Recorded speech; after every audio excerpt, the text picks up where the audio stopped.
Welcome back to the deep dive. I was staring at my GPS this morning, watching it recalculate a route because of a traffic jam, and it hit me. We are constantly obsessed with better. Better. Yeah. Finding the better route, the better price, the Ugh. better way to pack a suitcase so the trunk actually closes. But in the world of math and physics, better isn't enough. Science is obsessed with best. The optimal solution. Exactly. The absolute, undisputed best way to solve a problem. But here's the catch, and I think you're going to back me up on this one. Finding the best is sometimes, well, mathematically impossible. It's what we call NP hard. Right. And that stands for non-deterministic polynomial time hard, but you Mhm. can just think of it as a nightmare. These are problems where as you add just a few more variables, a few more delivery trucks to route, or a few more atoms to a molecule, the number of possibilities just explodes Just explode. so fast that checking them all would take, longer than the age of the universe. So today, we are diving into two incredible papers that are trying to break that very limit. We are looking at how we use computers to find the best answer in a sea of, well, chaos. And we're tackling it from two completely opposite ends of the spectrum, which is what I find so interesting. Right. So first, we have a paper from Nature Portfolio about a brand new machine called Dirac-3. It's a computer that doesn't use standard silicon chips. It uses light feedback loops, and this is the part that just blew my mind. It actually uses noise to solve problems. That's the entropy computing paradigm. Yeah. Fascinating stuff. And then we're going to completely flip the script. We're going to look at a paper from the Journal of Fluid Mechanics that uses the world's biggest supercomputer, the Frontier, to simulate the ultimate form of chaos, turbulence. So on one hand, we have a tabletop machine using physics to solve math. Mm. And on the other, we have a building-sized machine using math to describe physics. I love that symmetry. Okay, let's start with the tabletop machine, the Dirac-3. Before we get into the lasers and everything, walk us through the problem again. Why do we even need a new kind of computer? My laptop feels pretty fast. Oh, your laptop is a marvel of, deterministic logic. It's great at step A leads to step B. But let's go back to that logistics problem. Say you're a shipping company. You have 50 trucks and 500 stops. And you want to minimize fuel costs. Sounds simple enough. It sounds simple, but it's a combinatorial optimization problem. The number of possible routes is just astronomical. A standard computer, CMOS chips in your laptop, solves this by essentially checking options. It's like a hiker in a thick fog trying to find the lowest point in a mountain range. I like this analogy. So the hiker can only see the ground right at their feet. Exactly. So they just walk downhill. It's the logical thing to do. They keep walking down until the ground starts going up in every direction. They stop and say, okay, I'm here. I found the bottom. But because of the fog. Because of the fog, they don't realize they're just in a small dip halfway up the mountain. They're stuck in what we call a local minimum. Right. They missed the Grand Canyon 5 miles to the east, because to get there, they would have had to walk up a ridge first.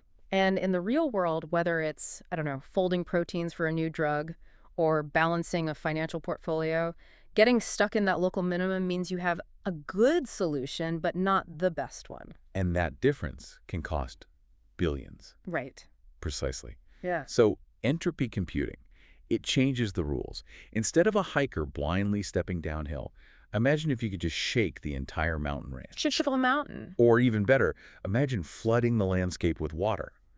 Water doesn't think about where the lowest point is. It just flows. Gravity pulls it into every crevice, and the bulk of it just naturally settles into the deepest valley. It finds the global minimum just by existing. Right. So the goal is to build a computer that acts like that water, a system where the lowest energy state of the machine corresponds to the answer of your math problem. And the Dirac-3 does this with photons, particles of light. Correct. Let's get under the hood of this thing, because when I read photonic computer, I'm just picturing a box of mirrors. But it's a hybrid system, isn't it? It is. It's an optoelectronic loop. It starts with a laser. The light goes through a device called an electro-optical modulator, an EOM. Okay. And here's a crucial distinction. We aren't using qubits, like in those, famous Google or IBM quantum computers. Right, no qubits. These are qubits. With a D. Qubits, yeah. A qubit is binary 0 or 1. A qubit is d-dimensional. In the Dirac-3, they used time bins. So imagine a stream of light chopped up into these tiny time slots. The information is encoded in when the photon arrives and the intensity of that pulse. So the data is kind of in the rhythm. In a way, yes. These light pulses travel into a loop and pass through a special crystal. It's called a PPLN waveguide. A PPLN. Okay. Yeah. What does the crystal actually do? It's a nonlinear medium. This is where the magic happens. It allows the photons to actually interact with each other. In normal space, right, light beams just pass right through each other. But in this crystal, they mix. And this mixing process mimics the mathematical constraints of the problem you're trying to solve. Okay, so the light interacts. But then comes the part that seems to break all the rules of quantum computing. The paper says they measured the light. Yes. I thought the first rule of Quantum Club is you don't look at the system. If you measure it, doesn't the whole state collapse? In a standard gate-based quantum computer, yes. If you look too early, you've ruined the calculation. Right. But Dirac 3 is an open system. It's designed to be looked at. They measure the photons with a single photon detector. And then what? That data goes to a standard, very fast chip, an FPGA. That chip calculates the loss. It basically asks, okay, based on the light we just saw, how far are we from the bottom of the valley? Then it sends an electrical signal back to the modulator to adjust the light for the next lap. So it's a conversation. The light loops around, the computer measures it, adjusts the environment, and then sends the light around again. It's a measurement feedback loop. And this architecture solves a huge headache called the embedding problem. Unpack that for us. Well, most quantum annealers, the machines that try to do this with superconductors, they're limited to solving Ising problems. Which are binary. Right, spin up, spin down, Yeah. yes or no. But the real world is rarely binary, right? If you're optimizing a supply chain, you have continuous variables. How much cargo goes in this truck? What is the exact temperature? So if you have a binary machine, you have to translate all those complex questions into simple yes-no questions. Exactly. And that translation is just incredibly inefficient. You might need 1,000 qubits to represent a problem that only has 10 real variables. It's called overhead, and it just kills performance. The Dirac 3, because it uses these continuous light pulses and feedback, can handle polynomial terms up to the fifth order. It speaks the language of the problem. It speaks the language of the real world. It handles continuous variables naturally without needing all that massive overhead. But the thing that really stuck with me, and I want to make sure the listener really gets this, is the role of noise. I mean, in almost every other computing context, noise is the enemy. You want a clean signal. But this paper seems to imply they, what, invited the noise in? They absolutely did. They rely on shot noise. Which is? It's the fundamental uncertainty of counting particles. Think about rain. If you have a torrential downpour, it feels like a constant pressure. That's a strong signal. But if it's just drizzling, you can feel the individual drops hitting your skin. It's grainy. It's discrete. So when they turn the laser power down, the light itself gets grainy. Exactly. When the mean photon number is low, the signal has this natural statistical wobble. A wobble. That wobble. Now, think back to our hiker stuck in that shallow valley in the fog. Right, the local minimum. He thinks he's done. The shot noise acts like a little earthquake. It shakes the ground. And because the valley he's in is shallow, that shaking is just enough to kick him out. It forces the system to keep exploring. It prevents the computer from settling for good enough. And pushes it to find perfect. That's the beauty of it. The paper actually showed that when they lowered the photon number, which increases the relative noise, they found better solutions. They call it tunneling out of the local minimum. That is so counterintuitive and so cool. But we have to ask the practical question, does it work? Or is this just a really cool physics experiment? They ran benchmarks. They tested it on a standard library of difficult problems, specifically a non-convex quadratic problem with 50 continuous variables. 50 variables, that sounds manageable. Well, combinatorial math, no, it's huge. The search space is massive. They compared Dirac 3 against a classical algorithm called gradient descent. The hiker. The hiker. And the classical hiker got stuck in local minimum constantly. But Dirac 3 found the ground state, the absolute best answer, in almost 80% of the trials. That is a massive difference. They also tested it on maps-cut problems. Imagine you're trying to seat guests at a wedding. You have two tables. You want to separate people who hate each other as much as possible. The drama minimization algorithm, I could have used that for my family. Exactly. It's a classic graph theory problem.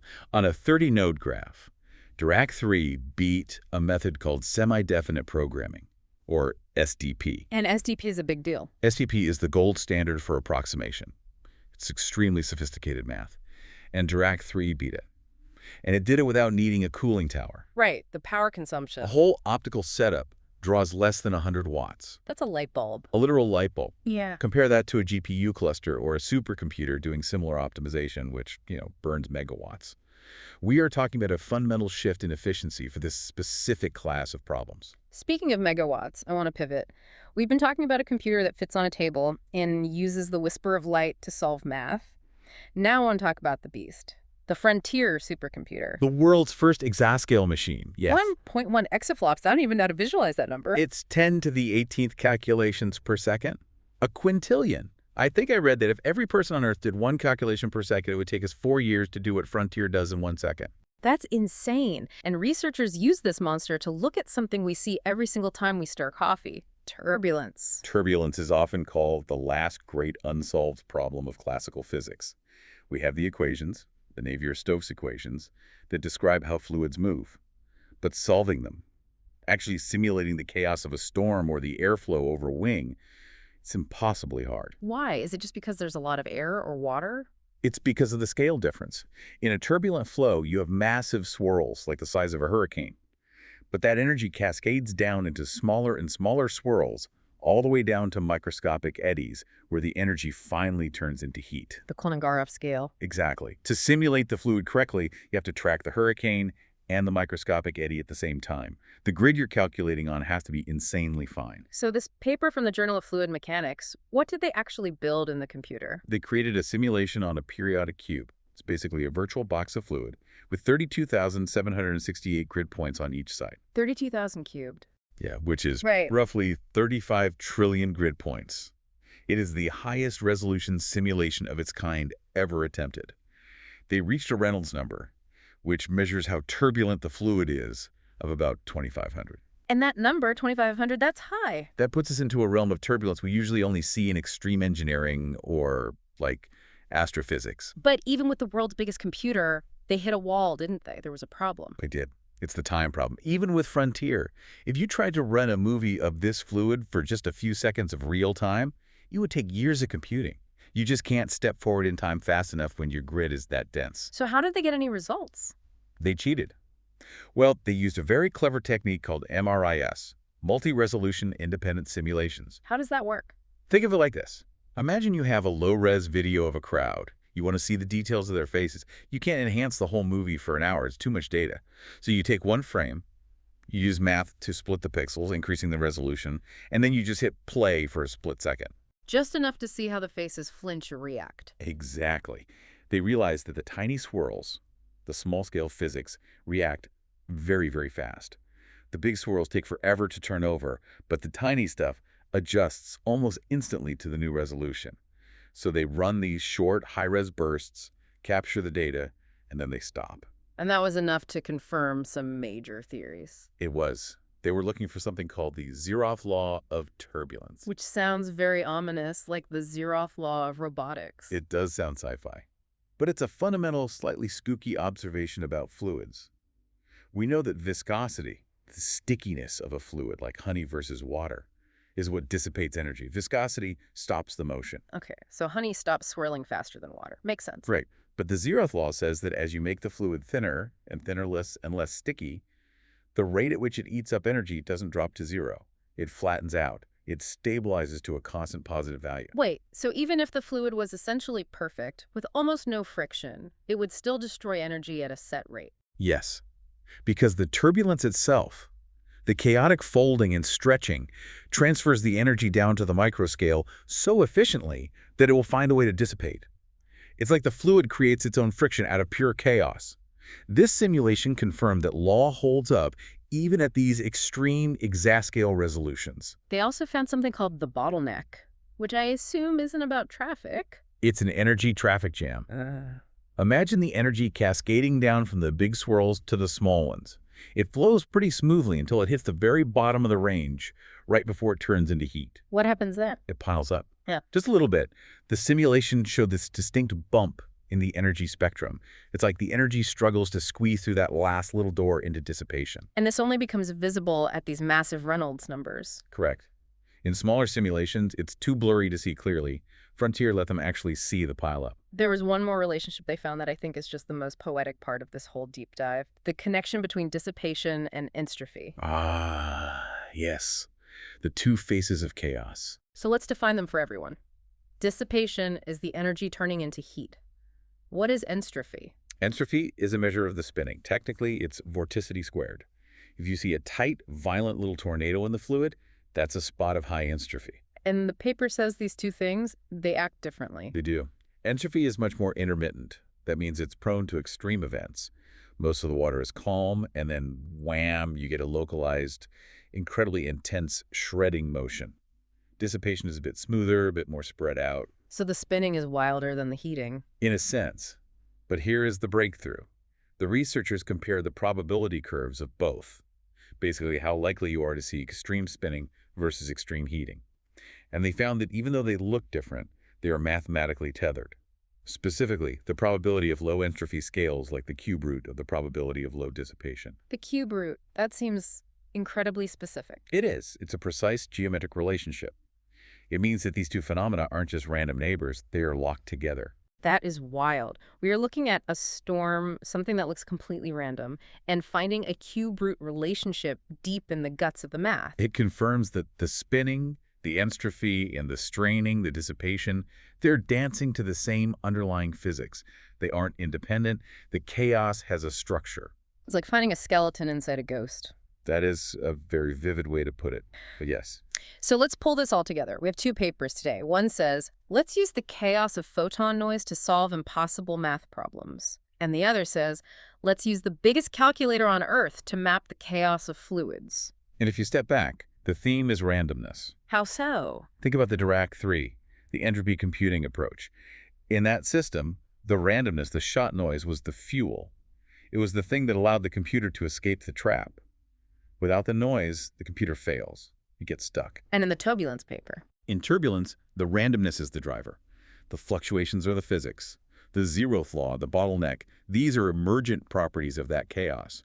You can't strip the noise out of turbulence, or you just lose the phenomenon entirely. It's interesting to think about where computing goes from here. We seem to be diverging. I think we are. For generic tasks, spreadsheets, email, basic logic, we'll stick with silicon. But for these specific, incredibly hard optimization problems, we might move toward these analog, physical machines like Dirac 3. Machines that don't compute in steps, but rather settle into answers. And for understanding the physical world. We're going to need bigger and bigger digital machines like Frontier, because as we proved with the MRIS technique, we can cheat time a little bit, but we can't cheat resolution. To understand the climate or fusion reactors or how a virus spreads, we need to see the tiny swirls. It really makes you rethink what a computer even is. Is it a logic gate flipping zeros and ones, or is it a box of light finding the path of least resistance? Or is it the fluid itself? That's a thought. Think about it. A river flowing down a mountain finds the optimal path to the ocean. It solves a complex gravitational and topographical problem just by flowing. It doesn't need a CPU. It doesn't need an algorithm. In a way, nature is the ultimate entropy computer. And we are just trying to build machines that can keep up. We're trying to build machines that can mimic that elegance. I want to leave you with that thought. We usually think of computing as this rigid, military-style logic. Step A, step B, step C. But maybe the future of high-performance computing looks more like a fluid settling into a mold. Maybe the smartest computer isn't the one that thinks the fastest, but the one that is best at relaxing into the answer. The path of least resistance is sometimes the smartest path. Thanks for joining us on the deep dive. Look at the chaos around you a little differently today. It might just be calculating something. See you next time.